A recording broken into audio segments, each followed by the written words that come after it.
Are journalists terrorists? Hello, Mr. Sardesai, you are a bloody Chinese agent paid by China? I thought I was being paid by Pakistan. Don't be funny, Mr. Sardesai. We know how you live in a 52 crore bungalow bought through illegal money. The views expressed in this blog are hosted on my own website, are strictly personal, and do not reflect the views of any organization. Hello and welcome, friends, once again to Straight Bat, my weekly video blog where, as the title suggests, I comment with a straight bat. Namaskar. Are journalists terrorists? It's a question that has been bothering me this week ever since the special cell of the Delhi police raided, detained and questioned journalists connected to the news portal newsclick. Two people associated with newsclick have been already arrested under the UAPA, or the Unlawful Activities Prevention Act. The main allegation being made is that the news portal received illegal funding from China, routed through the United States. Remember, the UAPA is an act where you are being charged effectively with harboring terrorists or supporting terrorism. When I questioned the manner of the early morning raid and detention of these journalists, some of whom weren't even on newsclick rolls, some of whom I know very well personally, I was labeled a Chinese agent. In fact, I got an angry, abusive call from an unknown number a few days ago, and I thought I would relate the gist of that conversation while expunging out the abuse. So let me tell you what I heard on the phone. Hello, Mr. Sardesai, you are a bloody Chinese agent. How much were you paid by the Chinese government for defending newsclick on social media? My response? Paid by China? I thought I was being paid by Pakistan. Don't be funny, Mr. Sardesai. We know how you live in a 52 crore bungalow bought through illegal money. But sir, I live in a house number 52, bought through my Network 18 shares. I had a small stake and an HDFC loan, which is now fully repaid.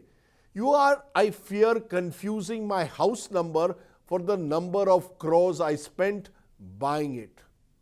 I don't care. All I know is that you are connected to the Communist Party in Beijing and you have even traveled there secretly. Sorry, sir. I think you've got it badly wrong again. The only time I have traveled to China was once in 2003 when Atal Bihari Vajpayee was Prime Minister and when journalists were actually allowed to accompany the Prime Minister on foreign flights and even ask questions on board to the Prime Minister. Are you telling me, Mr. Sardesai, you have never received any Chinese funds as a journalist? No, sir. My only connection with Chinese funds is that I do use the Paytm app often, and Paytm does or did have major Chinese fintech investments. Don't get funny with me, Mr. Sardesai. Isn't it true that you have written and spoken against our government on China? You are a real Deshdrohi. No, sir. I am not a Deshdrohi. But yes, I have questioned our government's failure to come clean on the post-Galwan border situation. I have questioned whether India has lost control over specific patrolling points in eastern Ladakh, as is being alleged. I have questioned whether the Modi government's Jhula diplomacy with Beijing has worked or not. I have questioned why is our trade deficit with China continuing to balloon even after all the talk of boycotting Chinese goods. If asking questions of a government makes me a Deshdrohi, then yes, I am one, I guess. Just shut up now. Did you ask these questions when Nehru ji was Prime Minister? Do you know how much land India lost after the 1962 war? All of you just want to target Prime Minister Modi and his government. Sir, with due regard, I was born in 1965. The war took place with China in 62 and Nehru ji died in 1964. How could I question the former Prime Minister when I wasn't even born then? Dekho now, You are really making me angry. Do you know that newsclick portal was being funded by an American Chinese Neville Roy Singham? You people are traitors. Sir, the only Singham I know of is from that Ajay Devgan film, which is set in my lovely Goa. I hope you have seen it. As for Roy, I do know of Pranoy Roy, and he isn't an American Chinese. I also know of Arundhati Roy, and she isn't an American Chinese either, but a Booker Prize winner. Don't get funny with me, Mr. Sardesai. Have you read the New York Times article on this Neville guy? He clearly is funding the media to push Chinese propaganda. But sir, I thought that the Indian right wing considered New York Times as a liberal left anti-India rag. Now you are believing what is written in New York Times? If we start believing foreign publications so much, sir, then tomorrow you might have to investigate Gautam Bhai Adani also, no? By the way, nowhere in the New York Times article is it suggested that this Neville guy is a criminal. He is referred there to as a tech mogul who made his money legally and now is a socialist beneficiary of far left causes. Look, Mr. Sardesai, far left equals terrorism. The Prime Minister is dead right.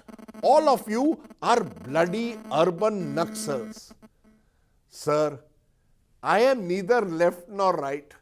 I am caught in the center. I praise the government when it gets things right.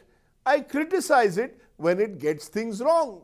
My critics, in fact, called me a monkey balancer. By the way, sir, can you tell me who exactly is an urban Naxal? All you people who criticize Modi ji, all of you are urban Naxals. All of you who don't understand Hindutva politics are urban Naxals. All of you who don't watch a Vivek Agnihotri film like Vaccine Wars or Kashmir Files are urban Naxals. In fact, let me tell you, it was our esteemed Agnihotri ji. He is the one who coined this term urban Naxals. The Prime Minister has simply borrowed it from him. You are the urban Naxal gang. But I thought, sir, we were the Khan Market Lutyens gang, no sir? Arey Khan Market gang, urban Naxals, all of this is the same thing. All of you should be packed off and sent to China.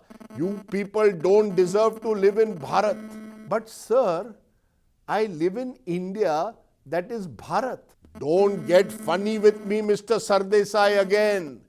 Dekho, I am a very powerful, well-connected person. I want to warn you one last time. If you ever say a word against the Modi government again after this, I will send the ED to your house.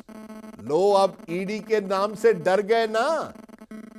Sir, the only time I was really frightened was when as a junior cricketer, I once faced the great West Indian fast bowler Malcolm Marshall on a cold day in England. But since you are threatening me so openly, I just want to tell you, sir, that I have now decided to move to Mumbai for my safety. Arey Mumbai, Delhi, what difference does it make? Hamare aadmi charo taraf hai.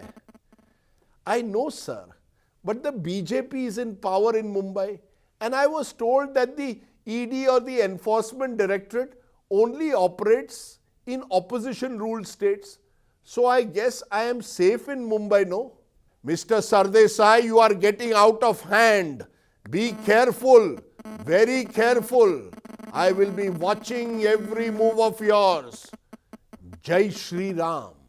And so, my friends, the conversation ended with this voice, this anonymous caller. By the way, I want you to know now that this conversation is an imaginary one. But trust me, friends, in India, what may be imaginary today could become a reality tomorrow. Which leaves me to ask the original question on the straight bat. Are journalists terrorists? No, my friends. Writing or speaking against government policies doesn't make you a terrorist. Even writing or speaking like a government mouthpiece also doesn't make you a terrorist. You may be a propagandist, but terrorists know. And yes, you have every right under the law to investigate the source of funding of any news organization. No journalist is above the law. But please use the draconian laws like UAPA very carefully and with transparency. As for being called Chinese agents and anti-nationals, if speaking truth to power makes me and many others like me anti-national, then all I can say, I am proud to be anti-national. That was the straight bat. Remember, do subscribe to my YouTube channel for many more such videos. For now, stay well, stay safe. Jai Hind, Namaskar.